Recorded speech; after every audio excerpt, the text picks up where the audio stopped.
Hello people, eu sou a Maria Valéria do canal Na Literatura Selvagem e o vídeo de hoje é para trazer a segunda parte do projeto de leitura Visitando a Terra-média. Se você não sabe do que eu tô falando, aproveita para visitar esse link que tá aqui na descrição, sinalizando aqui que é o início do projeto, que eu vou explicando nele o que é que vem a ser de fato, né? Se você não leu a obra ainda, eu aconselho você a parar por aqui, a não ser que você não se importe com spoilers. Eu vou falar tanto do livro quanto dos filmes, então eu vou tentar fazer aí uma comparação de acordo com algumas anotações que eu fiz ao longo da minha releitura, porque eu tinha lido a trilogia do Anel lá no meados de 2000, dos anos 2000, e só agora em 2020 é que eu resolvi me aventurar novamente e aproveitar para convidar o povo para conhecer essa obra magnífica, porque isso aqui deveria ser canonizado, deveria virar uma obra-prima, sabe, de primeiro nível. Me desculpem os fãs de fantasia que não concordarem comigo, mas assim, Tolkien é o melhor quando a gente fala em fantasia. Numa cidadezinha do condado, um vilarejo, né, da Terra-média, um hobbit está comemorando o aniversário dele de 112 anos. Ele se chama Bilbo Bolseiro. Bilbo comete um pequeno deslize quando ele pega um anel que ele porta há muitos anos e seria a peça primordial dessa história. Ele coloca no dedo e some na frente de todos os convidados. E aí a gente percebe que ele fez merda. Não era pra ele ter feito isso, mas ele fez. Quando ele tá na casa dele, né, ele recebe a visita depois da festa que deixou todo mundo lá. Nossa, cadê Bilbo? Aí ele recebe a visita de Gandalf o Cinzento, que seria um mago muito poderoso e amigo de longa data de Bilbo, mas que só aparece naqueles momentos cruciais, né? Ele não fica fazendo visitas semanais a Bilbo para tomar chá com biscoitos. E aí quando ele chega na casa de Bilbo, aí ele diz, olha, tu não pode mais ficar com esse anel, tu vai ter que passar para alguém e esse danado vai ter que ser destruído. Bilbo muito a contragosto, porque ele já está bem apegado ao anel. Isso também é um dos fatores que fazem com que os portadores acabem se corrompendo se passarem muito tempo usando. É uma característica mesmo do anel. E ele acaba tendo que passar esse anel para Frodo, que é o seu sobrinho. E Frodo vai ter a tarefa de levar esse anel até a Montanha da Perdição, que fica lá em Mordor, no extremo do condado, para ser destruído. Quando Frodo recebe essa missão, ele não tem ideia da grandiosidade da coisa. Ele vai se deparar com uma série de perigos inimagináveis durante seu trajeto, inicialmente até Valfenda, na companhia de seus amigos Sam, que estava ouvindo a conversa por trás da janela, e também por Merry e Pippin, que são dois hobbits igualmente atrapalhados, mas têm bom coração, e resolvem ajudar o Sr. Frodo nessa jornada. Só que eles não fazem ideia de onde eles estão se metendo. Mas eles vão. No meio do caminho, eles se deparam com umas figuras sombrias, que são os cavaleiros de sombras, né, cavaleiros negros, que estão atrás do anel. Eles seriam espectros que estão em busca do anel para levar de volta para Sauron, que seria a entidade que está atrás desse anel e que se ele pegar, botar o olho dele no anel, a coisa vai ficar muito feia na Terra-média. Então, no meio do caminho, no livro, a gente tem uma passagem em que eles cruzam uma floresta, que acho que é a Floresta Negra, e eles acabam entrando numa enrascada e são salvos por um senhorzinho, um velhinho chamado Tom Bombadil. Curiosamente, essas partes do livro não foram relatadas no filme. O arco do Tom Bombadil foi deletado dos filmes. Eu não sei porque Peter Jackson tirou Tom Bombadil dali, mas tudo bem. A gente te perdoa porque tu criou uma obra-prima para o cinema em forma de trilogia. E aí, quando eles saem finalmente, né, da casa de Tom Bombadil, e levando em conta que a cronologia que se dá do filme é bem diferente da do livro. No filme as coisas são mais apressadas e no livro você passa a ver que se passam semanas, meses, né, nessa jornada que os hobbits estão fazendo para levar esse anel até Mordor. Então, quando eles saem da Floresta Negra e passam esse tempo lá na casa de Tom Bombadil, que não é retratado no filme, eles vão parar na hospedaria de Bree. Eu acho que é isso, Taverna de Bree. Eu acho que é esse o nome, não lembro agora. Eles vão para essa hospedaria e lá eles se deparam com uma figura muito misteriosa que mais tarde se revela uma pessoa que vai ajudá-los nessa jornada, que seria Passo Largo ou Aragorn. Aragorn, filho de Arathorn, ele seria o último rei dos homens. Ele é descendente de Isildur, que seria uma figura que remonta lá ao início das guerras que ocorreram por conta desse anel. E aí, Passo Largo, ou Aragorn, vai junto com os hobbits até Valfenda, que seria a cidade onde Elrond, que é um elfo bastante antigo e respeitado, está esperando por eles para tomar as decisões e saber como é que essa comitiva vai chegar ao seu intento, que seria destruir o anel. No meio do caminho, os cavaleiros aparecem novamente e Frodo acaba ferido. No filme, é curioso que a gente tem aí a entrada de uma personagem, Arwen, que seria filha de Elrond, uma elfa, e ela, numa sequência que eu acho incrível no filme, salva Frodo dos Cavaleiros Negros. E na cena do livro, isso não acontece. Peter Jackson, por favor, tá difícil de te defender. Mas enfim, ao contrário do filme, em que essa saída de Frodo, desde que ele é ferido no topo do vento, acho que é esse o local, até chegar em Valfenda, a cidade de maneira muito rápida, em pouco tempo, assim. Só que no livro se passam dias ele ferido e Aragorn tentando curá-lo com umas ervinhas aqui e ali para tentar aliviar a dor que ele está sentindo e fazer com que ele chegue vivo até Valfenda, quando os elfos vão ter um poder um pouco maior para resolver essa situação. Quando eles chegam finalmente em Valfenda, né, eles se deparam com outras figuras que vão compor uma comitiva que vai ajudar Frodo a levar o anel realmente até a Montanha da Perdição, porque é um caminho muito difícil de se cruzar. Existem vários olheiros, vamos colocar assim, sejam animais ou outros seres, fora os próprios Cavaleiros Negros, que estão ali tentando perseguir Frodo. E sozinho, ele é um hobbit, ele não tem poder sobrenatural, ele não tem habilidades com luta. Então, assim, ele certamente iria morrer, se não fosse a ajuda dos outros que estão fazendo parte dessa comitiva, que seriam Gandalf, que é o Mago Cinzento, o elfo maravilhoso, lindo, querido da minha vida, Legolas, que é muito habilidoso com arco e com outras coisas também, de luta e de sobrevivência. Gimli, que seria um anão, guerreiro também, com ótimas habilidades de batalha. O próprio Passo Largo, que é Aragorn, que seria um guerreiro humano. E a gente tem também, eu tô esquecendo de alguém? Boromir, que seria da terra de Gondor, da terra dos homens, né, que está disposto também a ajudar nessa comitiva até Frodo conseguir o seu intento. Curiosamente, os pequeninos dizem assim, não, Frodo não vai sozinho, a gente vai também. Eles podem não ter habilidades com batalha ou de cura ou coisa do tipo, não tem poder mágico, mas eles não vão abandonar o seu amigo naquele momento tão crucial e tão importante para ele. E aí, a partir disso, eles vão seguindo de Valfenda até Mordor. Só que daqui que eles cheguem lá, muita coisa vai acontecer e no meio do caminho, né, eles vão acabar perdendo aí, se separando, se afastando de alguns membros, né. Deixa eu ver aqui, num dos trechos que eu anotei, falando depois da saída de Valfenda.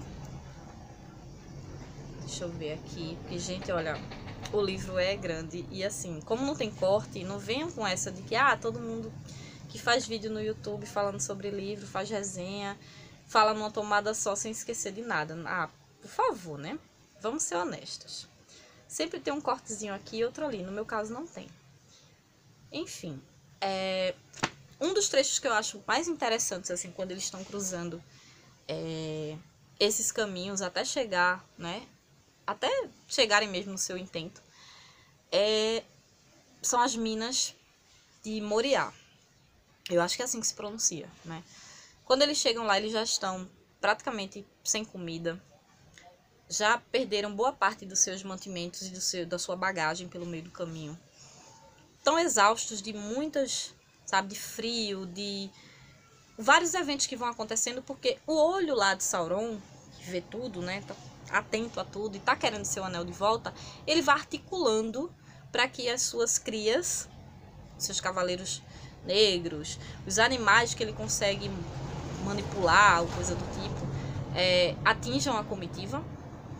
Ele muda até, faz a natureza se volta contra a comitiva para que eles não consigam chegar até lá. Então, quando eles chegam nas minas Moriá, tem uma dificuldade ali para abrir a porta da montanha, porque eles não sabem a senha de entrar. Não é a senha de Alibaba e os 40 ladrões, né? E aí eles se deparam com um portal e precisam entrar nisso aí antes de serem perseguidos pelos orcs. E aí, depois de muito tempo, eles conseguem, de fato, entrar na montanha. Gimli, que é o anão, tá bem naquela expectativa de encontrar algum de seus descendentes, não, de seus companheiros anões, porque era a montanha dos anões. Mas o que eles encontram por lá não é nada parecido com um anão, muito pelo contrário, né? Me perdoem o trocadilho infame, mas foi impossível não fazer isso. Para quem leu o livro, ou para quem viu o filme, vai saber do que eu tô falando. A coisa gigantesca que eles encontram lá acaba deixando um dos membros da comitiva para trás. Um dos mais importantes e poderosos, inclusive. E aí eles precisam seguir sem ele. Quando eles chegam, finalmente eles conseguem, passam dias lá dentro, né? Vários dias mesmo, pegando trilhas desconhecidas, numa escuridão quase que absoluta, exaustos de fome, de cansaço, de medo, de tudo, e perdem esse membro importante da comitiva. Eles saem de lá com aquela sensação de que eles não vão conseguir, de fato, ter sucesso na sua jornada. E quando eles finalmente chegam lá quando eles saem das minas, né, Moriá, eles resolvem dar uma pausa. E quando eles fazem essa pausa, acaba acontecendo aí outro probleminha técnico com eles. E outra coisa, lembrei, tem uma cena dentro de Moriá, que os eventos também acontecem de forma distinta, tanto do livro quanto do filme aí. Quando eles estão dentro de Moriá, Pippin faz uma merda lá dentro, porque Pippin é desses, e aí acaba atraindo a atenção dos orcs que vivem dentro daquelas minas. No filme é dessa forma, mas quando você vai pro livro, esse evento se dá de uma forma um pouco mais lenta, vamos colocar assim.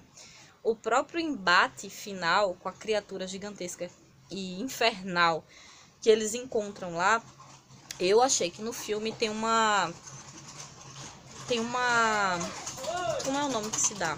Não são cavaleiros negros passando aqui na frente, mas é quase isso, por conta do barulho. Os eventos se dão de maneira mais emocionante. Pelo menos ao meu ver, eu achei que no filme ficou uma coisa mais impactante do que nas descrições do livro. Mas, mesmo assim, o livro praticamente nos transporta para dentro da história, porque Tolkien tem uma narrativa descritiva muito empolgante. Algumas pessoas discordam, triste fim para elas. Mas assim, eu acho um detalhismo riquíssimo e importante para que você realmente se insira dentro da história. Pois bem, então tem essa diferençazinha do Poço de Moriá. E os dias que eles passam dentro do salão, até eles chegarem do lado de fora, é quando eles perdem o personagem, né? Que não deveriam ter perdido. Quando eles saem de lá, eles notam que existe uma presença que até então nem todo mundo da comitiva se deu conta, mas tem alguém perseguindo eles. Não descaradamente, mas ali rastejando, sabe, se insinuando, querendo, observando de longe o passo a passo da comitiva. E essa figura que também é outra, que para mim é uma das figuras mais importantes e essenciais da trilogia. Acho que no segundo livro eu falo mais a respeito dele. É ele que tá ali colocando as manguinhas de fora, né? Querendo aparecer. Quando eles saem dessas minas, aí eles vão pra... Eles se encontram na Floresta dos Elfos, finalmente passado todo esse perigo. E aí eles se encontram com Galadriel, que seria a Senhora da Floresta. É uma elfa muito poderosa e muito, né, acho que até mais, tem um poder assim maior do que Elrond, que é o pai de Arwen, e ficou lá em Valfenda. Galadriel seria aquela trégua no meio do caos para a comitiva, porque finalmente eles vão poder descansar de fato, dormir um pouco, comer bem, e aí se preparar psicologicamente para enfrentar novamente a estrada e os perigos que a estrada está trazendo para eles. Então Galadriel acaba dando alguns presentes para eles. É um dos trechos que eu achei mais emocionantes, e eu não vi isso no filme. Peter Jackson, tá difícil, cara, te defender de novo. Gimli, né, tem um diálogo com ela que eu achei belíssimo no livro, né? A maneira humilde com que ele se comunica com Galadriel. Porque deixa eu só fazer um adendo aqui. Para quem desconhece a questão dos mundos de fantasia e tal, elfos e anões nunca se bateram muito bem, né? A gente tem aí várias passagens incríveis e engraçadas, algumas tiradas bem sacanas assim, entre Gimli e Legolas, né? Aquelas farpas trocadas ali entre os dois. E Gimli é um personagem que meio que vem para quebrar aquela tensão dos momentos mais cruciais da trama. Tanto no livro quanto no filme, ele para mim é uma figura extremamente... como é que eu posso dizer? É uma figura essencial para dar uma quebrada naquela tensão, naquele horror, vamos colocar assim. E quando ele fala com Galadriel, os livros estão desmaiando aqui. Quando ele fala com Galadriel, a gente vê a maneira respeitosa com que ele se refere a ela, né? Que ele conversa com ela, e o pedido que ele faz para ela dos presentes é uma coisa poética, assim, sabe? Que eu fiquei realmente encantada. Acho que foi o que de mais sincero poderia sair de Gimli ali, foi o que saiu. Ele realmente ficou encantado com Galadriel. E ela acabou atendendo ao pedido dele, por mais estranho que possa ter parecido para o restante da comitiva. E aí ela tem uma longa conversa com Frodo, né?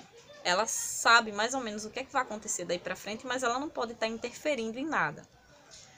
E aí eles saem de lá, né? Dão adeus à Floresta dos Elfos. E mais pra frente, já no final do livro aí, tem um acontecimento que difere também do filme, né? Eles tomam o caminho do Grande Rio e chegam em determinado trecho, eles resolvem ir de barco.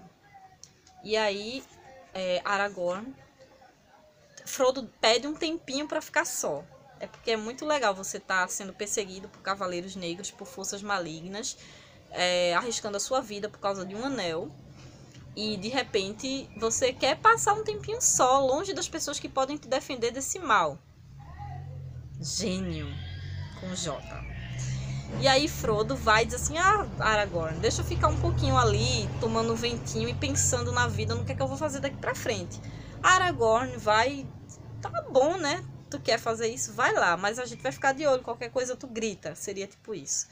Aí Frodo vai se esconder, vai, sabe, se refugiar numa região assim, e acaba ficando mais tempo do que o que ele pretendia ficar longe da comitiva. E alguém da comitiva vai atrás dele. Alguém que estava de olho no anel, mas é como eu falei, eu não sei se como as pessoas que conhecem a história, né? Se você tá muito tempo em posse do anel, você acaba se corrompendo por ele. E se você tiver uma força de vontade muito fraca, você acaba se deixando levar, e a ambição para conseguir aquele poder, porque é muito poder dentro daquele anel, faz com que você acabe fazendo atos que não seriam muito louváveis. E é isso que acontece com Boromir. Boromir tá de olho no anel. As intenções dele são ótimas. Porém, ele não é das pessoas mais capacitadas para portar o anel e não se corromper com ele. Boromir vai atrás de Frodo e tenta convencê-lo, me dá o anel. Isso ficou meio estranho, mas tudo bem. Só que Frodo fica com medo e vai e coloca o anel no dedo, porque diz, não quero dar o anel. E aí acontece outra desgraça, porque orcs aparecem e põem fim à comitiva. Isso no filme. Quando você está lendo o livro, isso não acontece. Inclusive tem a morte de um personagem, né, nesse contexto, no filme. Mas quando você está no livro, o esfacelamento da comitiva ele se dá de uma maneira menos dramática. E o personagem que morre no filme continua vivo no final do livro. Então ele vai morrer, acho que na segunda, né? Não há ataque de orcs como na sequência do filme. Então o esfacelamento aí da comitiva se dá de uma outra forma dentro da história do livro, né? E vai dar o gancho para a próxima sequência aí, que é As Duas Torres, que seria o livro 2 da trilogia. Então é isso. Basicamente é isso que acontece no livro. Tem essas diferençazinhas no filme.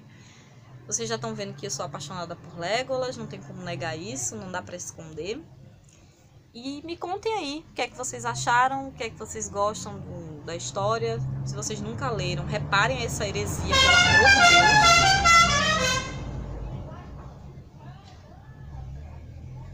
Deus. Ok, né? Então o vídeo tá bem extenso, mas espero que vocês tenham paciência de me assistir por mais de 20 minutos. Se não, sorry, mas foi o que deu pra hoje. E se vocês gostaram dessa análise não muito séria, cheia de piadas sem graças sarcásticas, porque eu sou dessas. Enfim. Kuss, tschüss, bis bald. E a gente se vê na discussão da segunda leitura, que eu já vou começar agora no mês de março e eu não tenho previsão de quando vai sair o próximo vídeo. Mas aí eu acredito que no final de março ou começo de abril, mais uma parte da discussão vai ser feita. E aí já é o tempo de vocês se localizarem nessa cronologia e correrem contra o tempo para ler o primeiro livro, assistir o primeiro filme e correrem para a segunda leitura também, tá bom? Papá.